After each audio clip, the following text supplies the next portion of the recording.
This video could help you get rid of your hook in many different ways. So if you miss the target left a lot,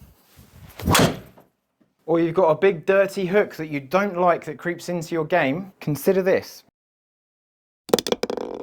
The first thing I want to address is grip size. If you go for a bigger grip, it can reduce how active your hands are through the ball and reduce how much you shut that face down, and generally help you hold the ball out to the right hand side a lot easier. The way that you hold the golf club can also help. If you've got your hands too far over here and too far under here, that can really encourage you to shut the face down through impact. If I weaken this left hand and I weaken this right hand, it's a lot easier to keep the face open, a lot harder to turn that toe over too much. Bosh. So if I go really strong in the grip and really strong in the right hand as well, I'm going to see something that's maybe a little bit too trigger happy down that left hand side. So if I weaken this grip off with the left hand and weaken it off with the right hand and get more over here, I'm going to keep that face a bit more open and reduce my left shot bias. So I'm doing this quite extreme here, but it is much harder to hit that ball left and a lot easier to get it going to the right hand side. The downside of that is that it adds height because we're getting more loft through impact. So stay tuned for a swing change that might be a bit more relevant. The next thing to look at is the type of shaft that you use in your clubs. We've got 6.0 in both of these, we've got 3.5 torque in both of these, we've both got them in 60 grams. One is mid spin, one is low spin. When the shaft bends and releases into the golf ball, something that's softer in terms of profile will add more loft and shut the face a lot easier. So if you're using a shaft that's maybe a little bit too light and a little bit too whippy for you, you might see that that left shot gets encouraged a lot more. But if you go for something heavier, it could compromise your speed. Maybe go for a fitting, try out some different shafts. There's probably 3 fittings near you potentially that you could go and have a little test with compared to what you've got in the bag and see how you go. Now, lie angles in an iron can contribute to the direction of your golf ball. If your club is too upright, you're going to encourage that ball to go to the left-hand side. If that head was flatter, that toe was lowered down, it brings that flight more to the right-hand side and reduces that left shot. However, I wouldn't want you to go to a flatter lie angle to adjust your flight or correct a fault. I would just want you to go to a fitter and make sure your clubs are the lie angle that suits you and suits your game. I would encourage you to go for a fitting and just make sure your lie angles are matching your body, your height, your wrist to floor. Someone who's much taller is going to be up here, they're going to need a different lie angle. Someone who's shorter down here, they're going to need a different lie angle. If you get the lie angle that suits your body size, then you know it's your technique that's causing that hook. If you correct the flight with your irons in terms of lie angle, but then you can't do that with your woods, you might correct the fault with your irons, but struggle with your woods. On the Shrixon drivers, you've got settings on here that are flat from standard. So that flat setting puts that toe lower, encourages that ball to go to the right hand side. In drivers, we've also got things like adjustable weights, where if we can get more weight to that toe side of the golf club, your finishing result will tend to hang more to the right hand side compared to having the weight in the heel. Some drivers have more influence on that than others, but that could be a little tweak that you try out for yourself. I do have other videos on the matter that go into a bit more depth. Now, I have seen people have a whole bag of golf clubs where there's not a problem in most of the golf clubs, then they get up to one club and they're hitting a big old hook with it. Just make sure that your shafts and equipment all behave in a very similar manner. It could be that you've got quite heavy shafts through the bag and then one shaft is just really light or really whippy compared to the others. And if you're not sure, jump in the comments and tell me what shafts you've got through the bag and tell me the problem club, and we'll just see if it's the spec on the club that's encouraging the fault or if it is indeed your technique.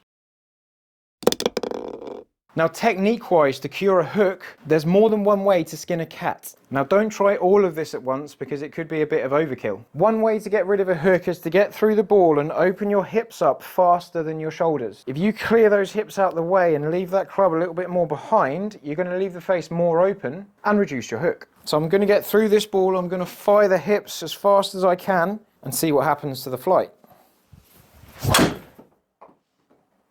There we go. Not much hook. That could very well help with a driver, but with an iron it could change how you strike the golf ball on turf. If I've not played golf for a while, what I might do is I might aim up the left hand side of the hole and then give myself a big old hip clearance so I can push it back on line, just to stop me getting a bit trigger happy through the ball. Because one of the most common faults that I see that encourages that hook is that the hands get really active through the ball. So that release and flip of the club head kind of comes in a little bit too actively. Now you might have a day where you don't over release through the ball and you hit the ball nice and straight, but then you get under pressure and you get the odd shot that just flips over a bit too much. That's where something like a bigger grip can just reduce how much you can release those hands through the ball, and that could just take the edge off. Another problem I see that kind of links to that over release through the ball is that when we bring the club away, that hand gets out and the club flips round. So from there, the club gets over rotated through the ball. So as you bring the club away, we don't want this to stick out. So my favorite fix for this fault is to get the grip working down and the club working up. This changes how that shaft bends and releases into the golf ball. If I roll my hands on the way back, that shaft is bending and releasing that way and the club head can overtake quite easily. If we bring the club back in this fashion, we're not getting that roll on the shaft. We're getting the shaft working up here and then it's coming very much down there, which flattens the head and encourages the ball to stay to the right hand side. So a drill that I like for this is to put that club on your right thigh. And we're looking for that feeling here. We're looking for that grip to get inside, the club to work upwards. So I really encourage that feeling here. You might have seen me do this in a few videos recently. There, if I go really deliberately there and then bang through the ball as normal, it's much easier to keep that face open and get through there. One thing I do like in the golf swing is how the shoulders behave. I really like those shoulders to work round very well because it brings that club face round with you. So if you do this fix here and you find that the golf ball just hangs out to the right, 4 times out of 5, let's say, then we can set this takeaway and we can really commit through the ball. We can go for pace and commitment through impact. So I pull the club back here and then I go. And there we have quite a neutral flight up the left-hand side. Not quite a hooky, drawy, slidey, shapy thing. That is the technical term. And then I go really exaggerated here, so I really exaggerate that move and I really go for it through the ball. Exaggerate, go. And there we go, I'm just moving the needle just to that right-hand side of the last shot. Now if I go back to rolling this bit here and releasing through the ball, we can see how differently the golf ball behaves. I'm going to go for a deliberate roll and release. And we get that low ducky hooky thing that wants to get in the bin and never come back. And I've missed the biggest fairway in golf. So looking at that there, the more I can get that takeaway and commit through the ball, the more I'm going to move that ball to that right hand side without causing an excessive push fade. So I still keep this soft draw and I get rid of that big hook. If you found any part of that useful, drop yourself in the comments and tell me which bit you like the best. And please remember that YouTube golf advice is 95% entertainment and learning. Don't try and do all of that at once.